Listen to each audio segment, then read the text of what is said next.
Louvado seja Deus. Como eu falei, nós iremos iniciar agora o livro de Romanos. Fechamos na terça-feira passada o livro de Provérbios 30 e 31.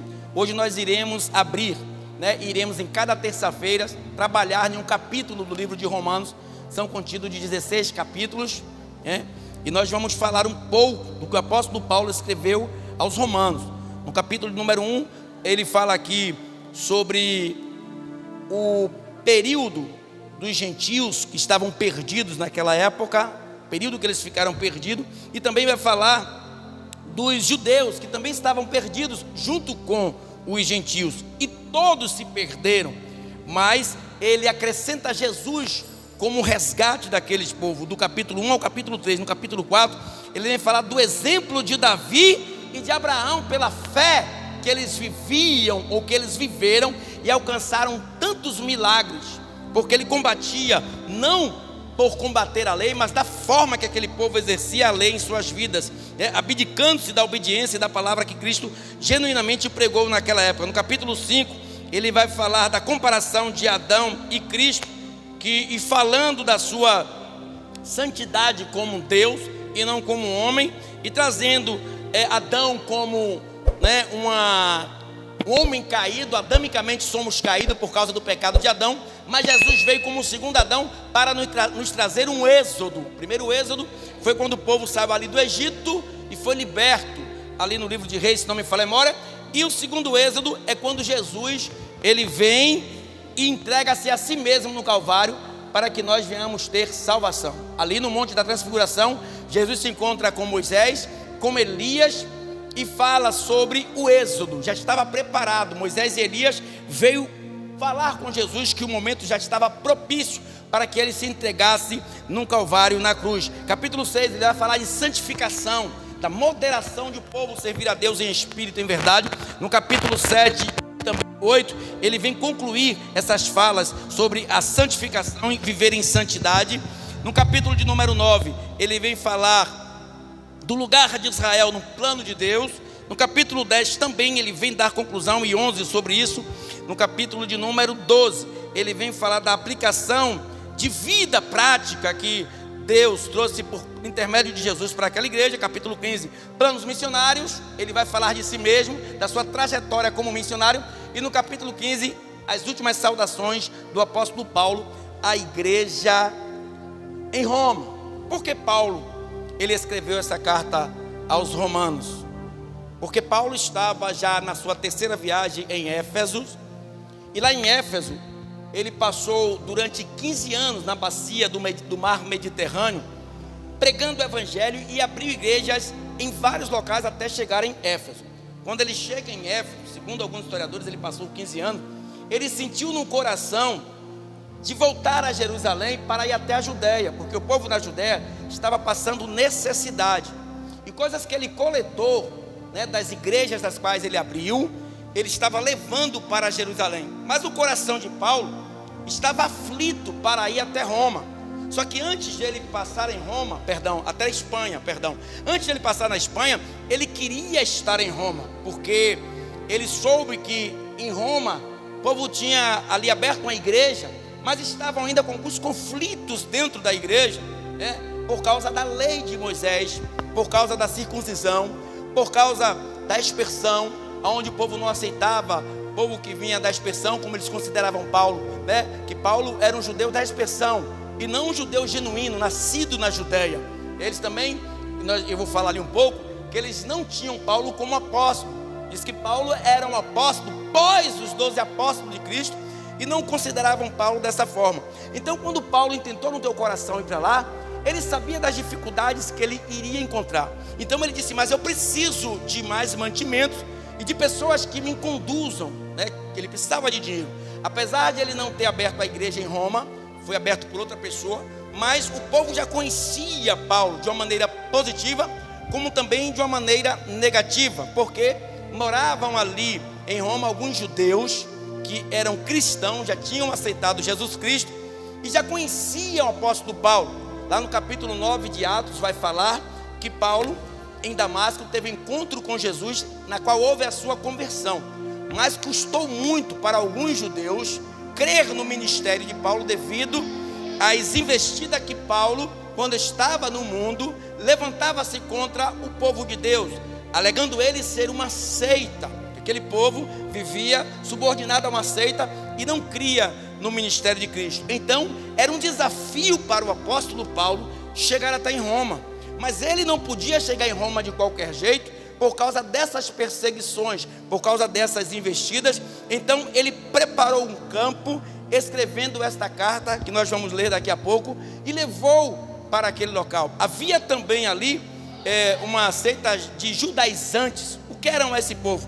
Que não cria no ministério da ressurreição, que não cria verdadeiramente em Cristo Jesus, mas eram baseados tão somente através da lei mosaica, guardavam as 613 leis, mas o crescimento espiritual proveniente, o batismo nas águas e o crescimento espiritual proveniente, a vida e a ressurreição de Cristo na terra, eles não criam.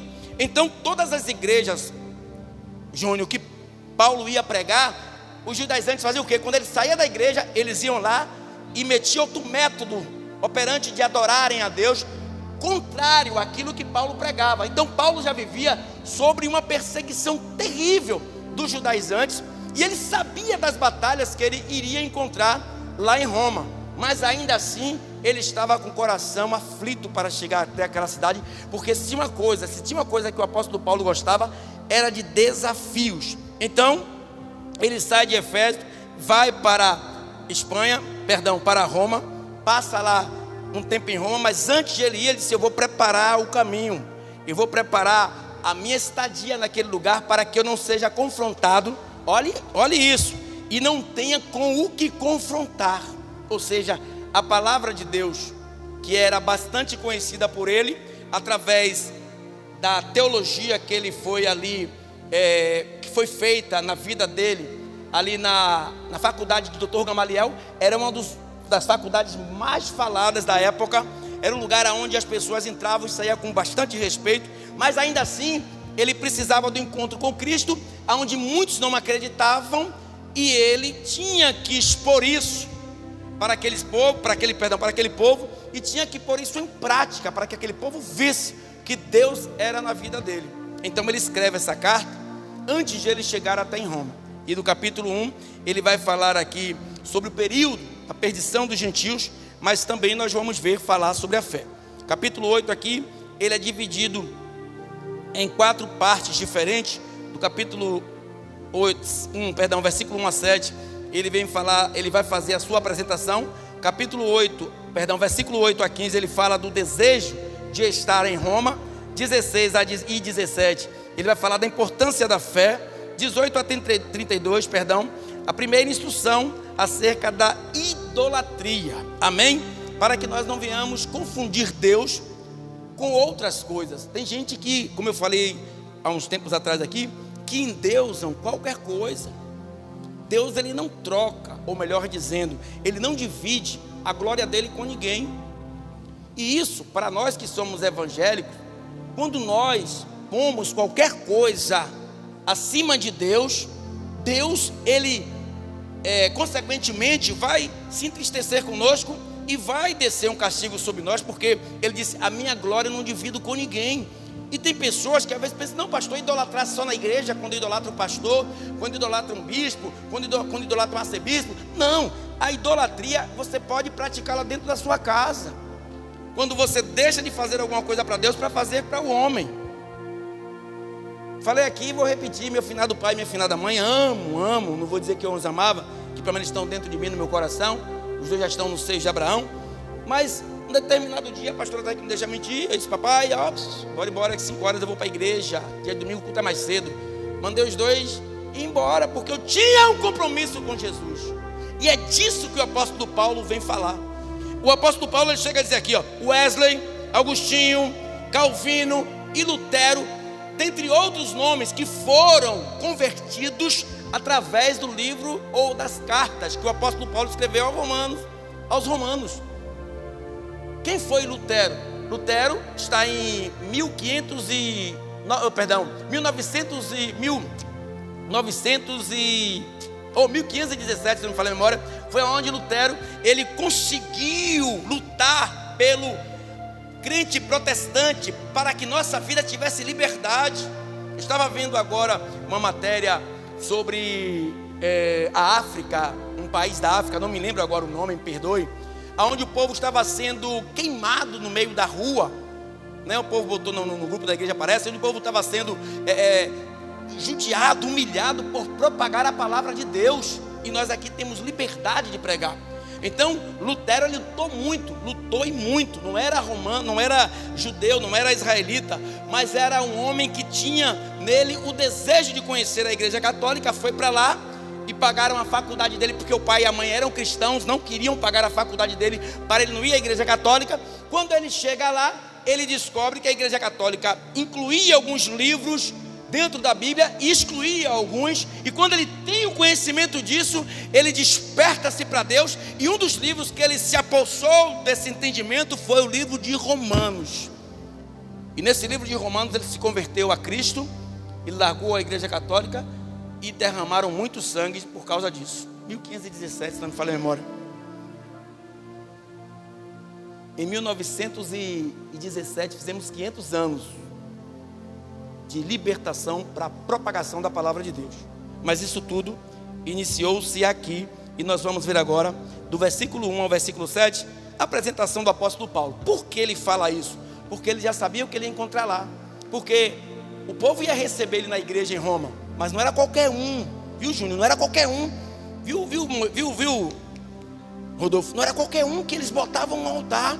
Então Paulo, ele já preparou o teu campo, porque o povo conhecia Paulo de ouvir falar, mas não tinha ainda, né? Não sabia ainda do que ele era capaz. Então ele, escrevendo essa carta, ele fala assim no versículo 1, Paulo, servo de Jesus Cristo, isso na carta, ele se apresentando aos romanos, versículo 1, Paulo, servo de Jesus Cristo, chamado para apóstolo, separado para o evangelho de Deus, o qual antes havia prometido pelos seus profetas nas santas escrituras, acerca de seu filho, que nasceu da descendência de Davi, segundo a carne, declarado filho de Deus, em poder segundo o Espírito de santificação, pela ressurreição dos mortos, Jesus Cristo, o nosso Senhor. Ou seja, eu fui chamado pelo próprio Cristo.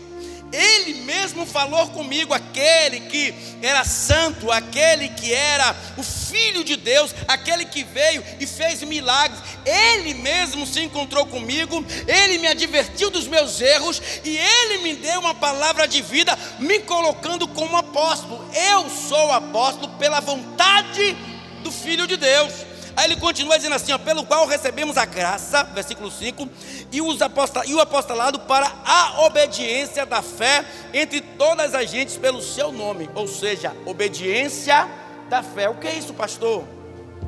É bom nós dizermos, o crente vive pela fé, mas a fé, ela requer obediência. Diz que a fé sem obra é uma fé morta. E o que é uma fé sem obra? É uma fé onde você não obedece aquilo para que você foi chamado. Então sua fé fica uma fé inútil diante de Deus.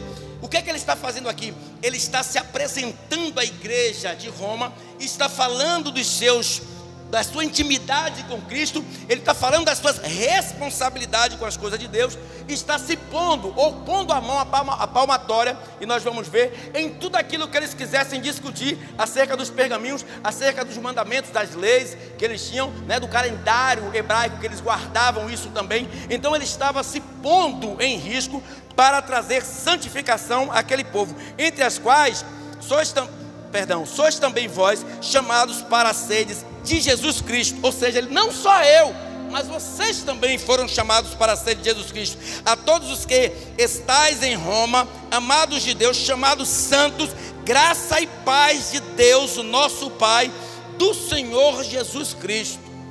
Olha como o apóstolo Paulo fala com tanta propriedade de Jesus Cristo. E olha que ele não viveu como Mateus, como João, como Tiago, né? Como os outros apóstolos, Pedrão, com Jesus. Mas a intimidade que ele tinha com Cristo era tanta. Era como se ele morasse com Jesus como eu moro com a pastora há 20 anos.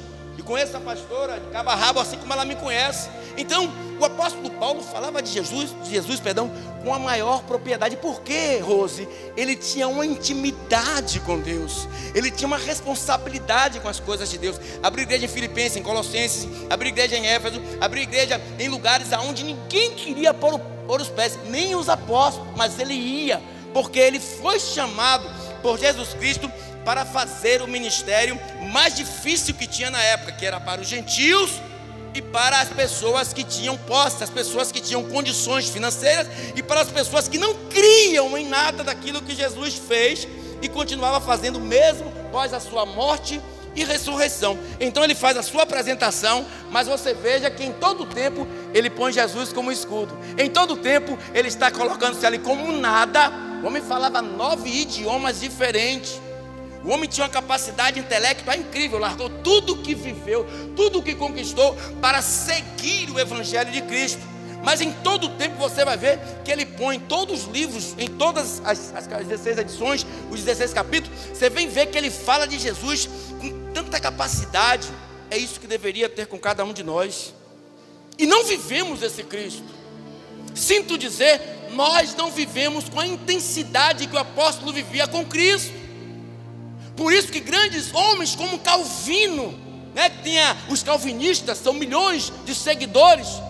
Lutero, que tem milhões de seguidores. Wesley, Agostinho, pessoas renomadas, pessoas que teve um evangelho acrescido e muito na terra, viram em Paulo algo que eles nunca tinham visto em homem nenhum natural, que é a vontade de falar de Cristo com amor, com afinco, com responsabilidade e com desejo de servir a Ele. E não só isso, Júnior, mas ser imitador de Cristo, como ele fala no capítulo 10 do versículo 11 de Coríntios: sejais imitadores de mim como eu sou de Jesus Cristo de Nazaré. E como é que nós imitamos a Cristo? Cristo chega na embarcação, depois de ter passado a noite na casa da sogra de Pedro, curando ela de uma febre intensa. E quando ele chega pela manhã, eles vêm com o barco. Pedro, Tiago e João eram empresários na área da pescaria. E eles vêm desta manhã, desta madrugada, triste porque não pegaram nada. Jesus disse: olha, põe esse barco até ali assim, mais ou menos, puxa para lá 100 metros aí, um pouco da margem aqui, porque tem muita gente aqui atrás e eu quero pregar. Porque ele usava ali, às vezes, as montanhas, e ficava no lado onde tinha, um exemplo, uma aqui, outra aqui, e o vento soprava, e queria ficar no mar, para que o mar soprasse o vento e a voz dele ecoasse sobre aquele lugar. Então ele disse: afasta um pouco aí o barco, um pouco, 100, 200 metros. E quando afastaram o barco, ele começou a pregar para aquele povo. Depois de ele terminar de pregar, Pedro estava ali obediente, Tiago e João, porque Pedro viu o milagre que ele fez na sogra dele de curar, instantaneamente assim, rapidamente, da febre que ela estava cometida, e ficaram lá quietos. De repente ele olha para Pedro, olha para Tiago e João e diz assim: vai para o meio do mar agora e lança a rede. Mas Senhor, olha o que Pedro fala: nós ficamos a noite toda e não apanhamos nada, mas porque, olha a obediência, olha a fé e a obediência, porque o Senhor está mandando, eu vou fazer. Aí eu te pergunto, houve um cansaço em Pedro? Você sabe o que é ficar a noite toda?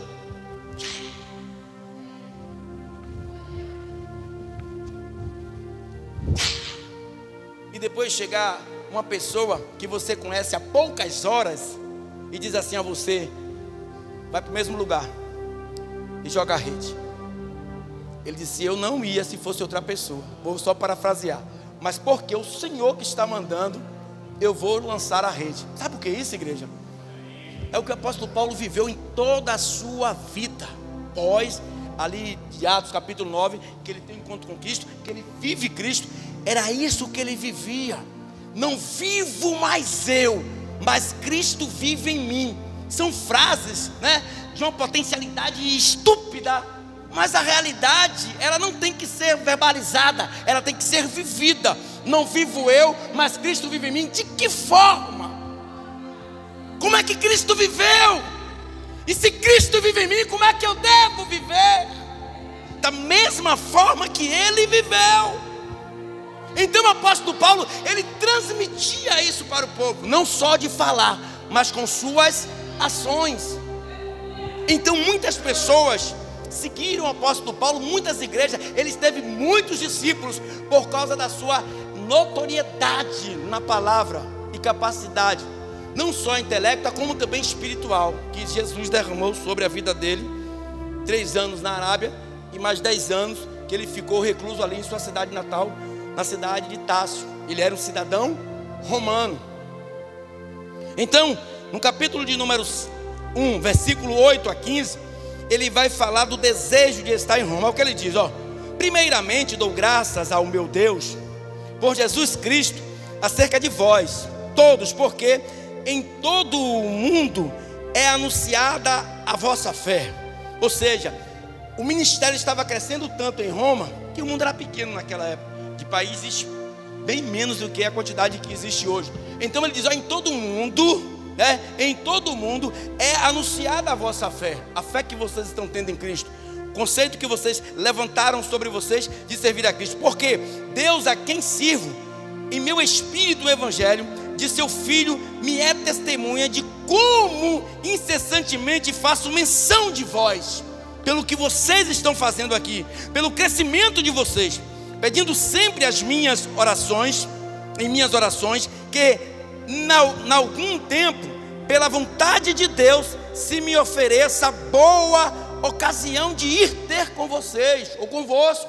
É um desejo muito grande eu estar aí, porque eu estou vendo o crescimento do evangelho em Roma, eu estou vendo o crescimento dos irmãos. Sabe o que é que eu entendo com isso, irmão? Quando você chega na igreja com sua cara murcha, quando você chega na igreja com sua cara embirrada, quando você chega na igreja com sua cara irritada, você mata o irmão que está do teu lado, mata o irmão que está à tua direita, mata o irmão que está à tua esquerda, mata o irmão que está na retaguarda, mata o irmão que está na frente, e se possível mata até o altar. Porque você não dá desejo no irmão que está do teu lado de vir para a igreja. Imagina, a pessoa vem pela primeira vez na igreja, quando chega à igreja, todo mundo de cara embirrada, todo mundo de cara fechada. Aí, irmão, como tem os irmãos gaiatos que fala mesmo, vem cá, aquilo é igreja ou um velório? Aquilo foi um culto ou foi um velório?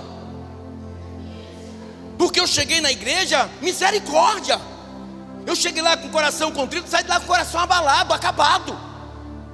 Porque você tem que contagiar o irmão que está do teu lado. Eu não estava falando da boca para fora quando eu estava aqui louvando, que a irmãzinha me contagiou aqui, não. A alegria espontânea de ela adorar chegou aos meus ouvidos e entrou no meu coração.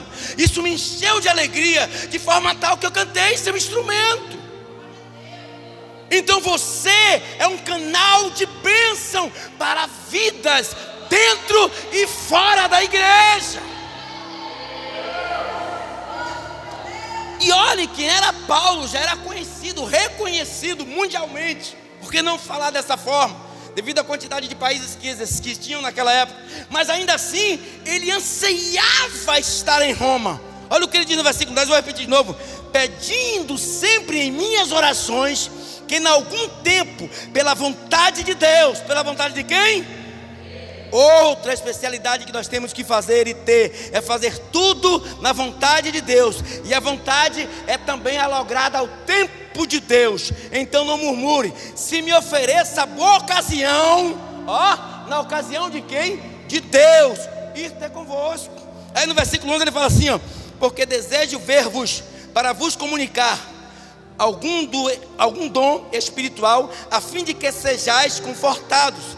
Isto é para que juntamente convosco eu seja consolado pela fé mútua, tanto vossa como minha. Olha o que ele está falando. A sua fé vai preencher a minha, e a minha fé vai preencher a sua. Pastor, o que é isso? Que loucura é essa? Porque você pode estar com fé muito grande em determinado assunto, mas o irmão já está com fé muito grande em outro assunto. Então aquele lugar que encontra-se vazio, porque você não tem fé naquilo, não tem fé nisso, vai preencher o dele, e você vai preencher o do seu irmão. Ele fala mutualmente, ou seja, você me ajuda e eu te ajudo. Você sorri para mim, eu sorrio para você. Se você estiver triste, eu vou chorar com você. Mas o choro dura uma noite e a alegria vem pela manhã. Creia em Deus e em teu Filho.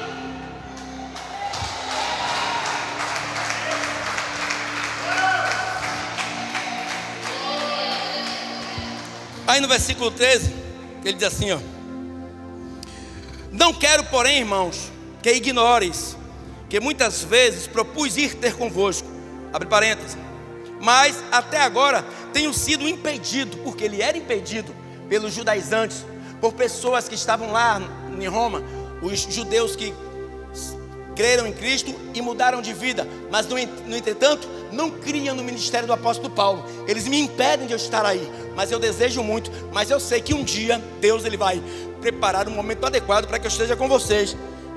Aí ele diz assim, louvado seja Deus, para também ter, não quero, porém, irmãos, que ignoreis que muitas vezes propus ir ter convosco, mas até agora não posso, porque tenho sido impedido, para também ter entre vós algum fruto, como também entre os demais gentios. Eu sou devedor tanto a gregos, a bárbaros, tanto a sábios como a ignorantes, e assim quanto está em mim,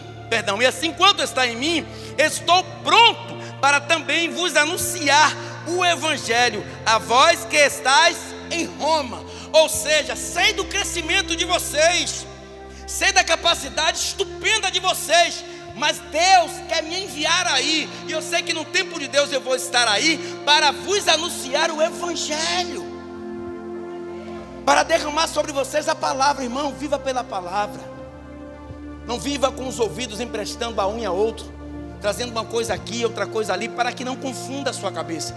A palavra é o melhor caminho de se chegar até a Deus. Ele era o verbo é a palavra, e o verbo se fez carne e habitou entre nós, e Jesus veio, viveu, morreu e ressuscitou, para que nós tivéssemos vida, e tivéssemos vida eterna com Deus. Amém? No versículo 16 a 32, e finalizando, ele vai falar das primeiras instruções para que nós não entremos em confusões espirituais, em confusões de entendimento. Igreja, hoje são tantas coisas que são propagadas, que são verbalizadas, né, que reverbera por esse mundo afora aí, e coisas que não existem na Bíblia. Pessoas pregando filosoficamente, pregando, né, ideologicamente, pregando sobre as suas vontades, o seu bel prazer, o seu bem querer, quando na realidade a palavra que traz entendimento para que haja cura, libertação e modificação e conversão espiritual na vida daqueles que não tinham ainda, ou não tiveram ainda, um encontro com Jesus. Então no versículo 16 ele vem falar o seguinte: porque não me envergonho do evangelho de Cristo, pois é o poder de Deus para a salvação de todo aquele que nele crê, primeiro do judeu, também do grego, porque ele se encobre a justiça de Deus de fé em fé, como está escrito, mas o justo viverá da fé. Quem vive da fé aqui, levanta a mão. Sabe o que é viver da fé? É você acreditar em algo impossível em sua vida e não permitir que ninguém burle aquilo, ou venha neutralizar a fé que está em seu coração em relação àquilo que você quer, para que Deus não tire a mão daquilo que você esperava, por causa da tua incapacidade, do seu espírito cético de crer naquilo que você quer. Então, se você pôs algo na mão de Deus, segura na mão de Deus, porque Ele vai trazer para você e para mim em terra seca chuva de acerol e temporâneo. Guarda então tão somente a tua fé, é isso que Ele quer. O crente vive de fé em fé, como está escrito, mas o justo viverá pela fé.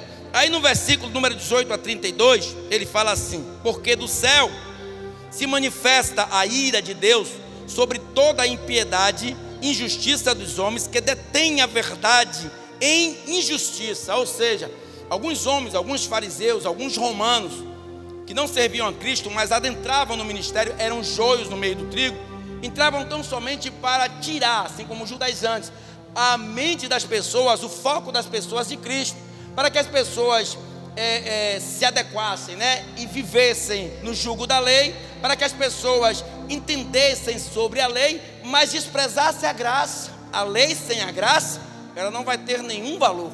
A graça é um presente, louvado seja Deus, dado a nós, não por merecimento, mas por misericórdia. Então a gente tem que valorizar o presente que Deus nos deu. E sabe o que isso é importante? O passado, Aguinaldo, virou história. O futuro é uma surpresa, mas hoje é uma dádiva de Deus, é um presente de Deus. Quantas pessoas amanheceram hoje pela manhã e morreram antes do meio-dia? E nós já estamos aqui às 19 horas, ou às 20 horas e 35 minutos. Ou seja, já se cumpriu uma etapa em nossas vidas. Então glorifique a Deus por isso. Glorifique a Deus porque Ele fez com que você dormisse um sono reparador, acordasse, respirando, trabalhasse e estivesse aqui agora de noite para ouvir a palavra dEle. O passado virou história. É um conto que nós vamos contar a um amigo, né? Que eu tomava tubaína, que eu brincava de gude, furapé, que hoje não existe mais. Andávamos a raia, né? Brincava de pé na lata, de esconde-cipó. Virou história. O futuro é uma surpresa. Nós não sabemos o que o futuro nos preparará daqui a algumas horas, mas o presente é uma dádiva. O hoje é um presente de Deus. Por isso que é chamado de presente, porque Deus te deu hoje como um presente. Então valorize isso a cada momento, a cada minuto da sua vida, porque você hoje foi presenteado por Deus, por chegar até esse horário aqui e estarmos aqui falando de Deus. Então ele diz assim, ó: porque do céu se manifesta a ira de Deus sobre toda a impiedade e injustiça dos homens que detêm a verdade em injustiça. Porquanto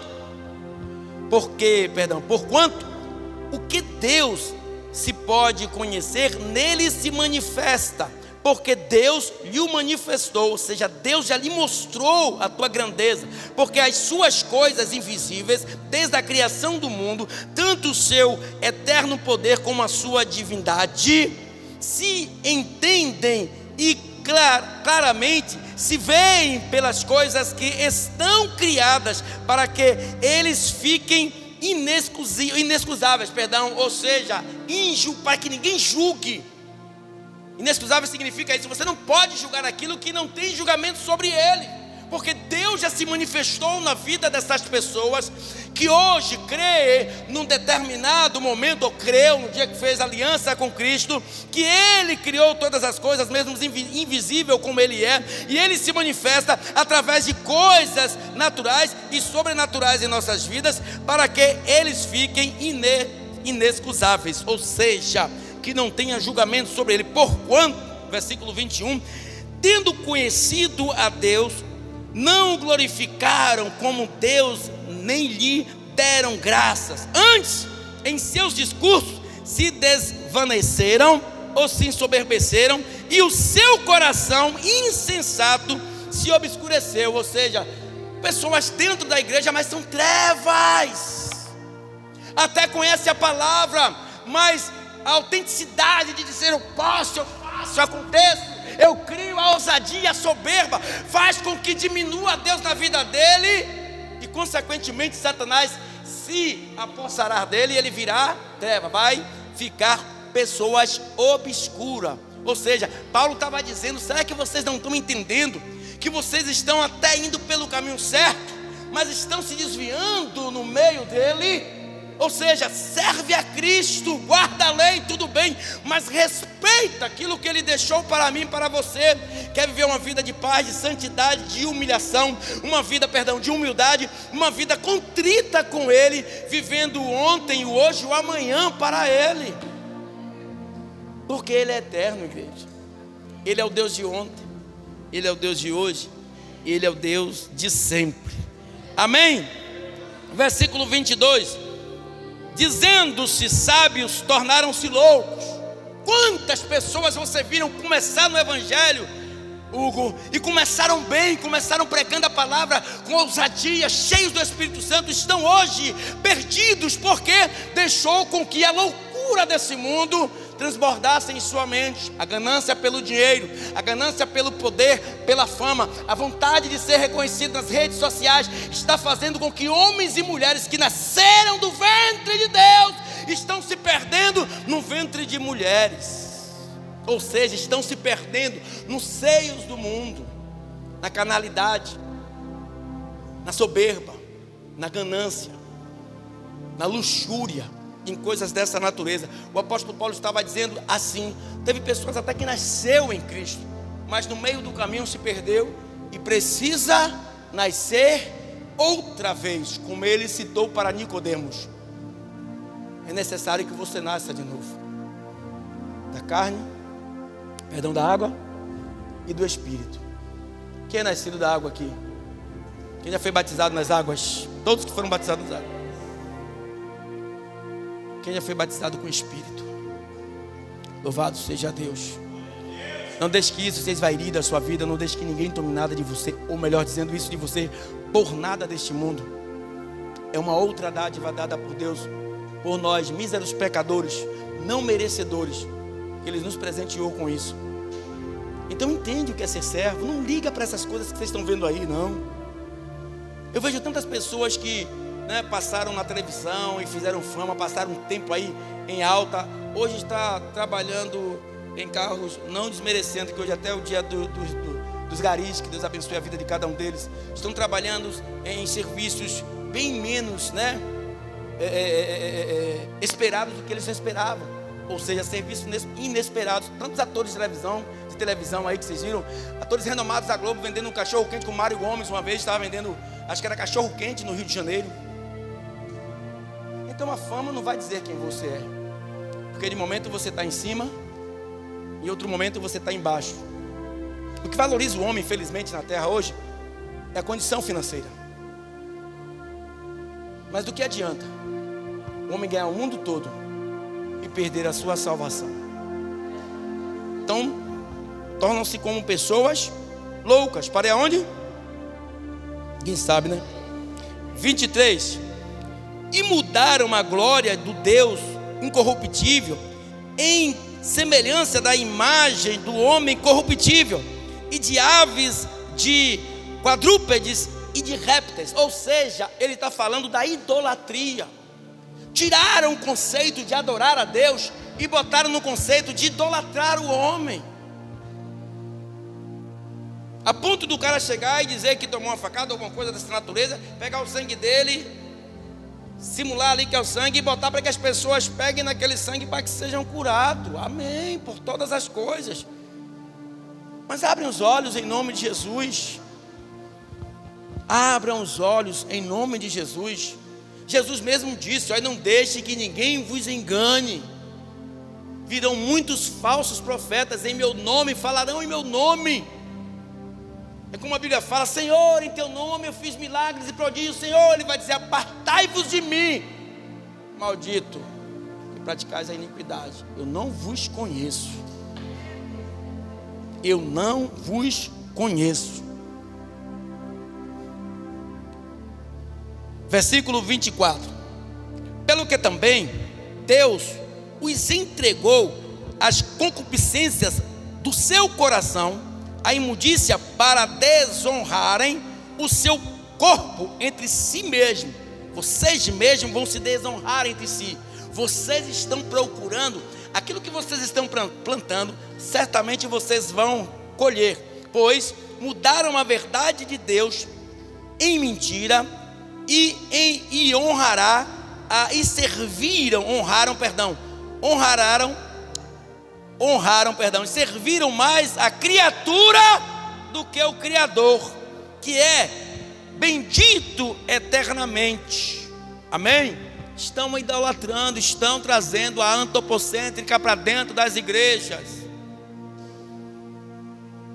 Estão trazendo o antropocêntrico para cima de altares. Pastor, o que é isso? Você tirar Deus, tirar a cristocência em cima da igreja. Olha o que o apóstolo faz em todas as suas narrativas, de todos os 16 capítulos, tem todos os outros livros. Olha o que é que ele faz com Jesus. Em todo lugar que ele chega, hipoteticamente, ele põe Jesus lá no primeiro degrau, ele fica sempre no quarto, ele apresenta Jesus, Filho de Deus, aquele que deu a vida no Calvário para vocês. É esse quem me ensina a cada dia como viver determinantemente dependente da sua palavra, da sua vontade. Então, versículo 26. Pelo que Deus os abandonou as paixões infames, porque até as suas mulheres mudaram o uso natural, no contrário à natureza. Tem um bocado de mulher mudando? Tem um bocado de mulher mudando? A natureza, aquilo que Deus fez correto, vamos trazer para os dias de hoje?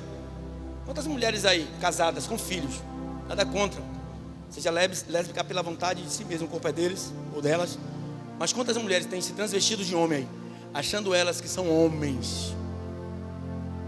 Um governo corrupto desse, pilantra, que está dando a pessoa até a capacidade de mudar o nome. Se a pessoa for do sexo masculino, pode mudar, botar o nome feminino, ou vice-versa, dando liberdade para que essa promiscuidade, para que essa lascívia, para que esse mal adentre no meio do povo. E nós, como povo santificados por Deus, nós podemos aceitar e dizer que está tudo bem. Nós temos que nos manifestar, porque Deus se manifestou por nós, pela vontade dEle, dando o teu Filho unigênito, para que todo aquele que nele crê não pereça, mas tenha uma vida eterna.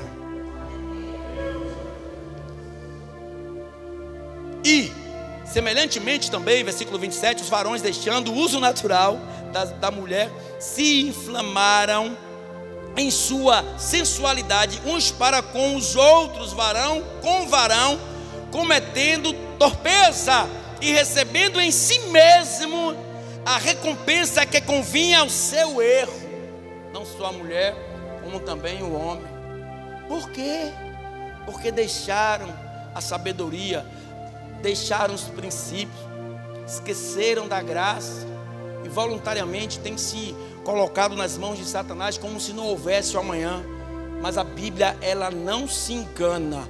Todo joelho se dobrará e toda língua, sem exceção, sem etnia, sem raça, sem gênero, toda língua confessará que Ele é Deus. Versículo 28, e como eles se não importaram de ter conhecimento de Deus, assim Deus os entregou a um sentimento perverso para fazerem coisas que não convêm, estando cheios de toda a iniquidade, prostituição, malícia, avareza, maldade, cheios de inveja, homicídio, contenda, engano, malignidade, sendo murmuradores, detratores, aborrecedores de Deus, injuriadores, soberbos, presunçosos, inventores de males, desobedientes ao pai e à mãe, nércios, infiéis nos contratos, sem afeição natural, irreconciliáveis, sem misericórdia, os quais, conhecendo a justiça de Deus, abre aspas, que são dignos de morte, os que tais coisas praticam. Veja se você está incluso em alguma dessas coisas, para pedir a Deus hoje para te dar um livramento disso. Quer que eu repita? Veja se você está incluso. Olha, a pessoa, o mundo se perdeu tanto, o povo se perdeu tanto, que deixou que todas essas coisas se ocupassem deles, de forma que Deus vai dar a cada um segundo as vossas obras, estando cheios de toda a iniquidade. Versículo 29.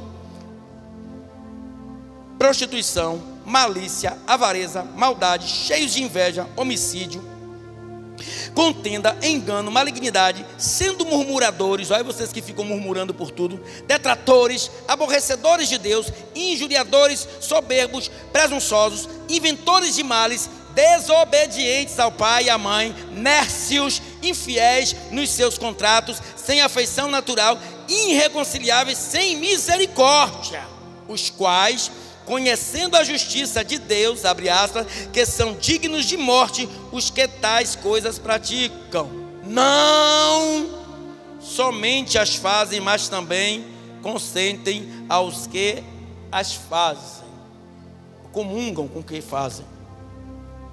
Viver com Deus é renúncia, igreja. Viver com Deus é uma transformação espiritual, uma transformação de vida. Então cuidado.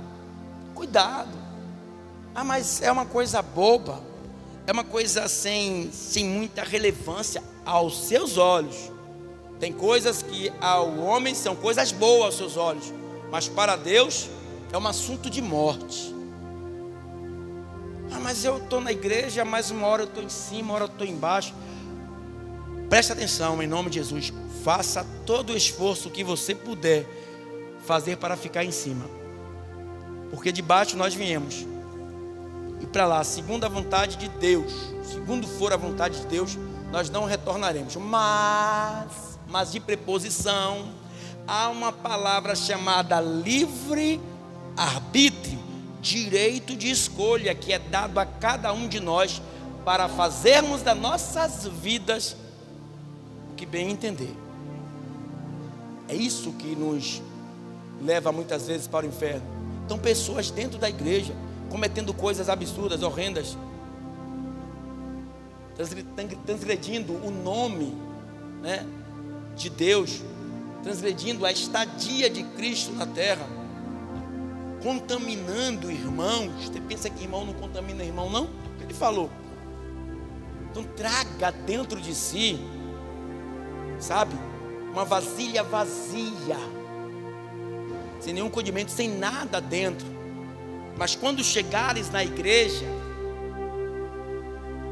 hipoteticamente, deixa o sapato com lama lá fora, entra descalço, como Deus falou com Moisés: tira a sandália dos teus pés, que o lugar que você está é santo, para que Deus tire toda e qualquer imundície de dentro daquela vasilha vazia e ponha o teu Santo Espírito. É isso que é viver com Cristo, é mudança de vida. É como o rei Salomão fala, né? Nós somos muito vaidosos. Não é só vaidoso na forma de se vestir, vaidoso na forma de se produzir, não. Vaidoso nas coisas seculares que estão ao nosso redor. E quando envaidecemos algo, né? Quando idolatramos algo, quando pomos o nosso coração em algo, ali está o nosso Deus. Então, qual é a primeira lição que eu devo ter? É do rei messiânico, do profeta messiânico, que profetizou na vida do rei Isaías. Esse cai primeiro, e todas as outras coisas, né, gente? Se não me falha a memória, salvo engano, buscai primeiro, mas a palavra é certa, o reino de Deus e a sua justiça, e todas as outras coisas vos serão acrescentadas. Então o que é que te falta? O que é que você precisa? O que é que você anela? Põe os joelhos no chão, pede a Ele, porque Ele tem o maior prazer em abençoar. Mas Ele é um Deus de amor. Você vai ver aqui o apóstolo Paulo falar em amor e também em justiça, né? Principalmente nas partes finais. Como eles se não importaram de ter conhecimento de Deus, assim Deus os entregou a um sentimento perverso para fazerem coisas que não convêm. Pastor, por que Deus está permitindo tudo isso? Porque Ele mesmo derramou sobre a humanidade, não foi o diabo, por causa da malignidade do homem, por causa da maldade do coração do homem. Não é o diabo, não é o diabo propriamente, é o homem em si, a maldade no coração, e Deus fez coisas, porque fizeram coisas que não convêm, Deus os entregou a um sentimento perverso. Versículo 29, estando cheios de toda iniquidade, prostituição, malícia, avareza, maldade, cheios de inveja, homicídios, contenda, engano, malignidade, sendo murmuradores, detratores, aborrecedores de Deus, injuriadores, soberbos, presunçosos, inventores de males, desobedientes, ao pai e à mãe, necios, infiéis nos contratos, sem afeição natural, irreconciliáveis, sem misericórdia, os quais, conhecendo a justiça de Deus, abre aspas, que são os desígnios de morte, os quais tais coisas praticam, ou seja, que são dignos, de morte, os que tais coisas praticam. Então veja, em nome de Jesus, reveja os seus conceitos de adorador. É que o apóstolo Paulo, a forma que ele chega naquela igreja em Roma, é dando uma sabatina neles, é trazendo ele está falando aqui para os judeus que estavam em Cristo Jesus em Roma, mas que não cria no seu apostolado, e para os judaizantes que o seguiam perversamente para tentar destruir o ministério que Jesus tinha levantado na vida dele. Então, que Deus assim nos abençoe, que Deus nos guarde, nos livre de todas as maldades do mundo, de todas as ocasiões maléficas, para que nós possamos estar firmes e fortes na sua gloriosa e santa presença, em nome de Jesus, amém? Vamos ficar de pé, vamos orar a Deus, finalizando assim essa primeira parte do livro ou da carta do apóstolo Paulo aos Romanos, amém, Moisés? Da carta do apóstolo Paulo aos Romanos, amém? Nosso auxiliar Messias está aqui, vai estar assim orando, finalizando e trazendo também